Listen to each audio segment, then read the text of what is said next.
And like I mentioned before, today is January 30th. This is the Ryno Sports Talk Podcast. I am the Sports Ryno. And to start off the podcast, we're going to go with a new theme called Druse's Dimes. It's time for Druse's Dimes. And I have Austin Druse here. Austin. Yo. Yeah, he was on last week's podcast talking about the Patriots. Tom Brady. Yeah, fuck them. You're going to make my editing job really hard, aren't you? Yeah, that's the goal. Okay.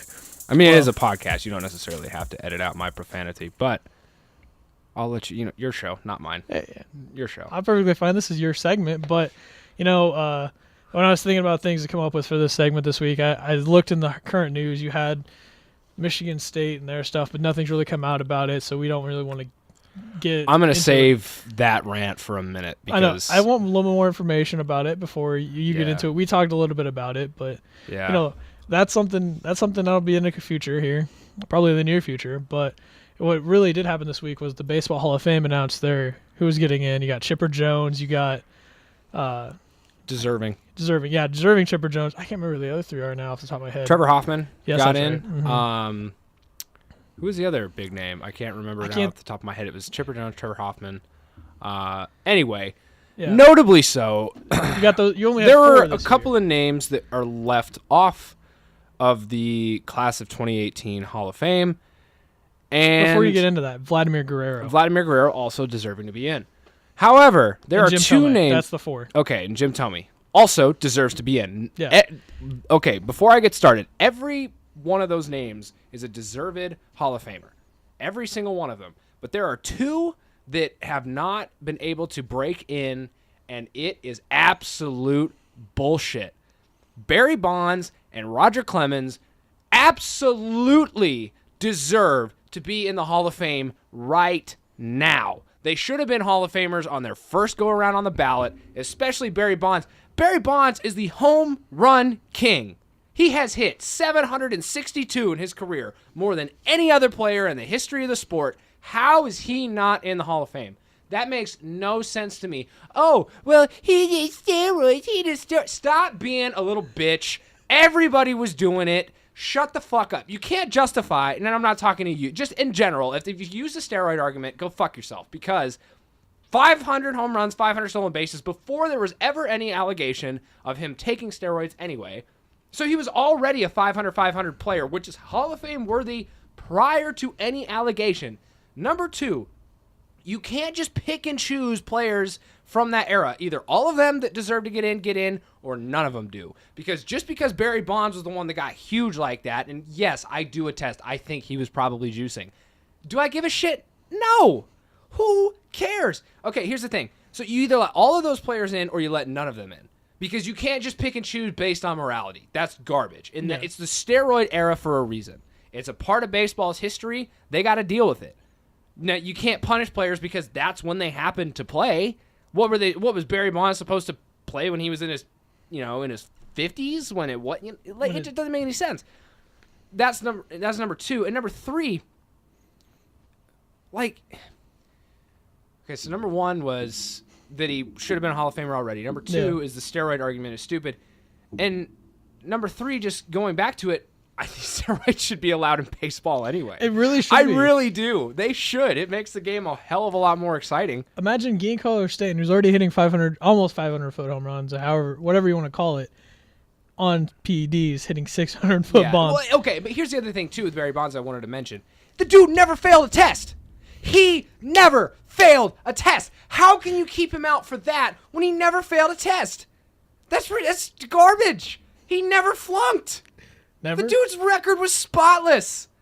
Undefeated. Never lost. Never flunked. It's asinine to me to keep him out based on this stupid steroid argument. Like, you can't feign morality. This is the best explanation I can think of. And this is not my original thought. This is kind of how my dad had explained it to me when I was first starting to play baseball and kind of wondering about the steroid era. Barry Bonds was at the tail end of his career when that happened. I watched Barry Bonds hit his 762nd home run on live TV. It was an amazing moment for me. I shed a tear. I was a huge Barry Bonds fan, even though I hate the Giants. Here's the thing.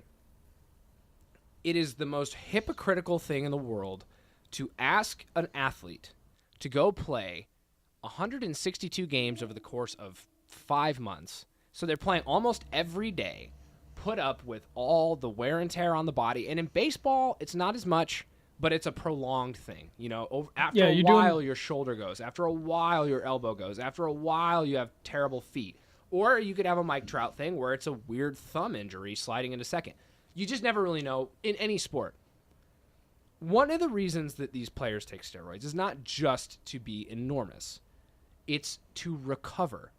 And that's especially with people that get hit with like a human growth hormone suspension. Mm-hmm. Your body naturally produces HGH. And there was a player a couple of years ago that I can't remember. He had a pituitary problem. So he was allowed to take HGH because his body wasn't producing it naturally. He just had to keep his levels within reason. You can't ask these athletes to go play all the time and then when they get dinged up, hurt them financially. Yeah. And, have a problem with them. But then if they can't play hurt, then they're a pussy. Like, that's a double standard that just can't exist. Like, I think you either let them juice and they can recover quicker and, they might get bigger, stronger, faster in the process. But if it's well regulated through the team doctor, they're not going to have all those ridiculous side effects anyway. Steroids are just a pharmaceutical. It's when they're taking too many of the anabolic steroids, and that's when they start to have problems. But just to manage the day-to-day and the week-to-week throughout the season, how is that a problem? And a lot of those athletes, from my understanding, is what they do. I mean, some of them might get huge, but if you use them too much, your body's going to break down, and you're going to ruin yourself and get ruined in the sport anyway. Yeah. So you're taking a bigger risk by overusing them. So I don't understand the problem. And we just keep making up all these stupid reasons to keep Barry Bonds and Roger Clemens out of the Hall of Fame, all coming back to steroids. But it's like everybody was doing it. Exactly. And even if they weren't, why weren't you? Everybody else was doing it. Level the playing field. It doesn't make any sense. We got people looking at me all weird now, staring in. Oh, it's Mike. Yeah. Okay. It's just I don't for the life of me understand how this is okay, how we can have this double-edged sword where we ask these athletes to kill their bodies for the sake of sport and then not let them recover with a medication. It's a medication. It helps your body recover, get bigger, be stronger, be faster. They want records broken. But that's the only... There you go. Yeah, that's how you do it. That's how you do it. Like, people act like, Barry Bonds is this cursed person because he, quote-unquote, cheated. Babe Ruth wasn't allowed to play with black people. It's not... He had the playing field so not level. Yeah. Okay? And, like... With that, too, there's an argument that he was black. Have you heard that one? No. Okay, well, we can get into that later. And I'm not trying to make it a race thing or anything like that. I'm just saying, like, you can't be like, oh, well, he's the all-time king when half the fucking population couldn't play. Yeah. Well, at least, not half the population, but, a majority of the pro sports industry now is dominated by African Americans. So it's like, clearly, they're on to something.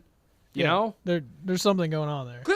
Clearly there is some sort of correlation between athleticism and race. As a white guy, I definitely feel the negative advantage of that. I'm going way off on a tangent here. My point is, you can't let Barry Bonds be the scapegoat or be persecuted for the alleged steroid violations when you're just going to let other players from that era in. Mm-hmm. Vladimir Guerrero was playing when there was steroids. Yeah, so was Jeff Bagwell, who actually, interestingly enough, I was listening to a podcast that Jeff Bagwell got inducted last year, admitted to be using PEDs at one point, and was actually like, yes, I believe he failed a test as well, and he's in the Hall of Fame. So he's admitted to it. He has failed a test, and okay, so what does Barry Bonds have to do to get in? Just come clean? Like, that's ridiculous. And that would be ridiculous to require him, because then it would be like, oh, well, we told you, and then you could keep him out regardless. Either way, Barry Bonds loses, and that's an insult to the game, because you still have to hit the ball. You still have to be able to see it. You still have to stay healthy enough and play well enough to stay in the starting lineup. And whether you use a little bit of steroids to do that or not, I don't think should be a big deal. As long as they're open and transparent about it, who gives a shit? Yeah, and one thing before I let you go, we're gonna stay on the topic but change the issue a little bit. Is the Baseball Writers Association of America? I don't know, BBWC. The writers that vote. The Hall writers, of Fame, yeah. They have there's a not a prejudice. It's not official. It's kind of a theory that they have a prejudice against people that don't like them as much. So that's why they're leaving Bonds out, because he didn't give them good quotes, or he didn't like them in the locker room. That's why they're leaving Clemens out, because he's a cancer to the media. What's your opinion on that side of it? Is that why? And that's the thing. That's something I want to read into. If that is the case, then every single person in that room that is a voter should turn in their metaphorical pen. Turn in your ballot. You do not deserve to vote on the Hall of Fame if you think that because somebody was an asshole to you, an oppressor, they shouldn't get in the Hall of Fame. Character should have absolutely nothing to do with that. Or at least not that much. At least not that much. Does the same thing with Terrell Owens. Because somebody's a good person, I don't give a shit if they're a good person. Were they a good player? Did they win games? Did they break records? Did they make their mark on the game? The Hall of Fame is not a, hey, let's, who was the nice guy? Who was the nice guy in the locker room? I don't give a shit, okay? Yeah, that's Kobe Bryant, Michael Jordan, LeBron James recently, they're fucking assholes. They are mean, but they are, you know why they're good? Because they're fucking mean. Because they're assholes, because they are so obsessed with winning and being the best, and nothing will ever break them of that, especially not a little bitch-ass journalist who has probably never played the game at a very high level, i.e., me, is going to make a bunch of comments about it. It's like, if I were one of those writers, I would be furious if that's what my colleagues were doing. And if other guys do that just based on, again, this is all hearsay, I don't actually know this, I can't confirm it, but if they're allowing their colleagues to influence their vote based on something like that, shame on them too. Because you should stick up for what you fucking believe in. And right now, I fucking believe Barry Bonds should be in the goddamn Hall of Fame, as should Roger Clemens. And it is absolute bullshit that they're not. And if that is the case, that they're not, that it's not to do with steroids, but because that the media members didn't like them, because they didn't give them good stuff to write about, tough fucking tits, dude. No, I write part-time for a paper here in town. You think those fucking coaches for the 2-18 dog shit teams that I cover really are going to give me anything good? Do you think I think less of those coaches because they don't? No. And even if I did, why the fuck would that matter? I'm a journalist. I'm supposed to be impartial. I am supposed to take my thoughts out of it, as should those journalists. Exactly. And because they don't, if they don't, they should all turn in their ballots. They're a fucking disgrace to the profession. They're a disgrace to the game. Again, if this is true, they are a disgrace, and I call for all of them to say, we're done. Because that's what needs to happen. They should resign. So if they resign, who do you give votes to? Do you give it to the Hall of Fame people? Let's put it this way: people in the Hall of Fame.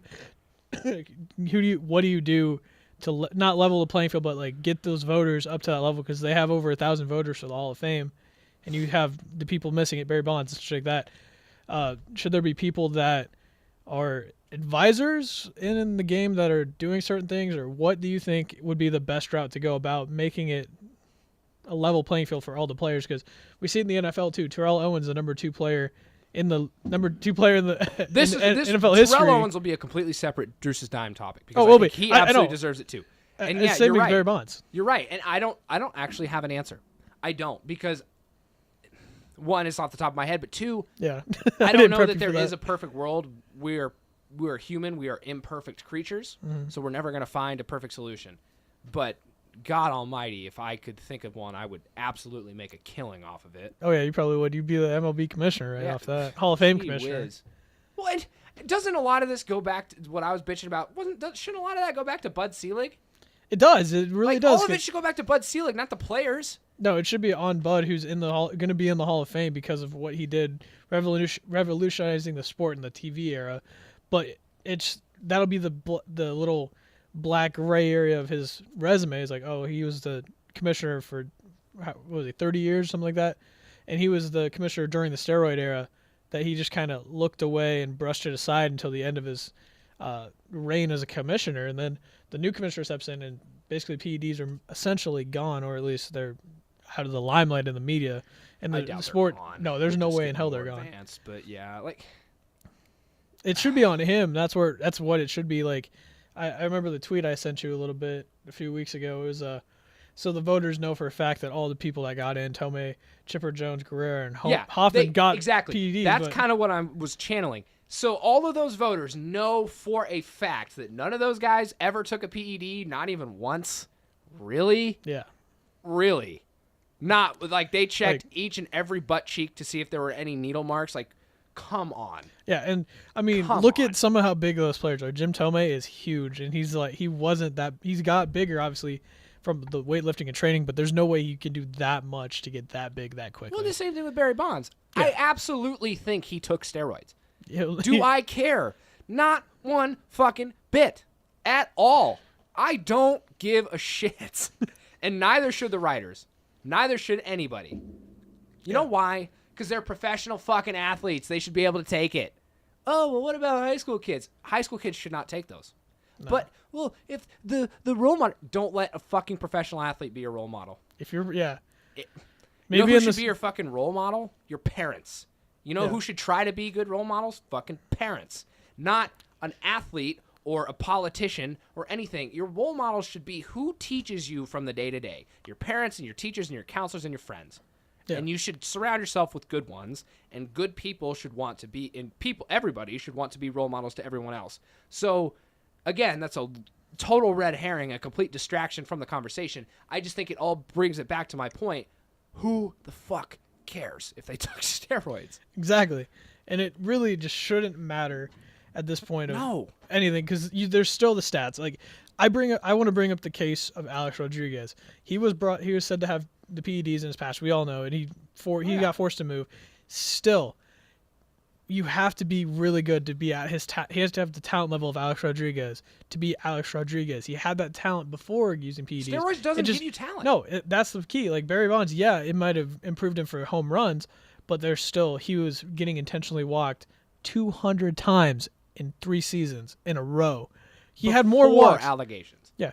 There was a video by John Boys of SB Nation where he took Barry Bonds' walks out of the equation, and he still basically made him outs, and he was still hitting 303 or something. He's still hitting over 300 with 200 intentional walks. Yeah, well, he took him out of the equation and made him outs. That's what I'm saying. To count against the batting average. Okay. And it still hit over 300. Still hit over 300 without all of that extra on base percentage. Yeah. I mean, obviously the intentional walks won't hurt, or they would never help his. So okay, this guy is intentionally manipulating the data to harm his batting average, and it is still at a Hall of Fame level. Yeah. How is it? There's no way to justify that, because you still have to hit the ball. It's still Steroids a ball. Does not affect your ability to make contact. Yeah. Steroids does not affect your ability to place the ball in the correct spots. Steroids does not affect your ability to be able to get a lucky flare base hit. That shit just happens. Yeah. I almost choked on my gum. I'm so fired up. Barry Bonds was still hitting home runs when he was a tiny little dude in Pittsburgh. Yeah. Still was hitting home runs. Now, whether they're 300 feet or 340 feet, doesn't matter. It cleared the yard. Yeah. It doesn't matter. It's still went over the fence. Still a home run. Still a home run in the record books. You know, it's like you could use that argument for anything in sports. Like, oh, that was a really ugly shot. Still counted. Still went in. Still went in. Yeah. So he still was hitting them out of the yard. What does it matter if they were an extra 100 feet longer? Yeah. And I don't know. I'm so glad you brought me in. Yeah, because exactly. I love to talk about this shit. Yeah, and more people need to hear it. That's exactly what Druse's dimes are. You taking your arguments that we have, not arguments, but the talks that we have on the daily. Yeah, just sitting in my office in between tasks around here. And we'll just start doing this, and we're recording it, and possibly can start getting some good things. Get your thoughts out there and farther in. I need to take a walk. I'm fired up. Like Let Barry in. Let Roger in. Baseball writers, go fuck yourselves. That was Austin Druse. Druse's dimes for January 30th. He is out of here, out of the studio. Coming up on the Ryno Sports Talk Podcast, we're going to be talking a little bit more sports of the week, as well as the MLB Hall of Fame inductions and a couple other things. Stay tuned for the rest of it. I'm going to take a break, and I'll see you on the other side.